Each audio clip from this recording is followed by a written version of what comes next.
Imagine um vestido de festa, imagine um vestido que foi usado para uma festa. Lá tem a linha e foi usada a agulha, mas perceba que quem foi para a festa é só a linha, não a agulha. Não a agulha. Perceba que a agulha teve uma vida muito dura. Para você fundir o aço, você sabe que são altíssimos graus para que o aço se funda, para daí conseguir forjar uma agulha. Então a agulha passou por dificuldades enormes. A agulha, ela na mão de uma hábil costureira, a agulha, ela começa a pegar o trabalho mais difícil, é ela que fura o tecido, para daí o fio acompanhar, para daí a linha acompanhar. É a agulha que vai na frente, preparando o terreno, para o fio vir atrás e fazer o seu trabalho.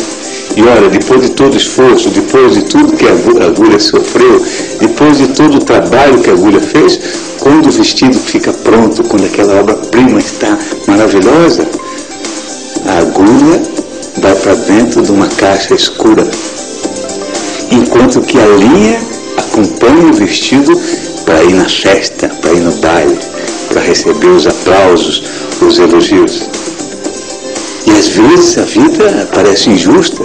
Muitas vezes você faz o teu melhor trabalho e você, com uma agulha, é colocado num canto, até mesmo sem reconhecimento. E outros que parece que fazem muito menos do que você estão recebendo os aplausos. Isso acontece muito nas áreas de vendas e área de produção. Você sabe que quem fica na produção não tem tanto glamour como quem tem de venda. O pessoal de vendas tem convenções e tem hotéis 5 estrelas e aqueles negócios todos. E o pessoal de fábrica muitas vezes fica magoado. Poxa, nós que produzimos, nós fizemos melhor. E os caras que recebem os aplausos. E a vida às vezes é assim mesmo. Agora, perceba que aquele pessoal que está lá recebendo aplausos só está recebendo os aplausos porque você colaborou.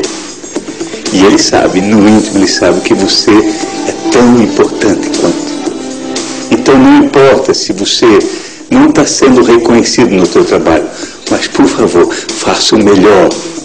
Porque você, sendo uma agulha, sendo uma linha, na mão de um grande artista, de uma grande artista, que é Deus, por exemplo, você nas mãos, se colocando a serviço da humanidade, deixando Deus agir como um grande artista, mesmo que a agulha esteja meia velha, meia enferrujada, mesmo que a linha não seja muito forte, quando você consegue trabalhar em equipe, quando você deixa Deus agir, quando o espírito de colaboração começa a ocorrer, pode ter certeza absoluta, o final é cheio de elogios, de aplausos,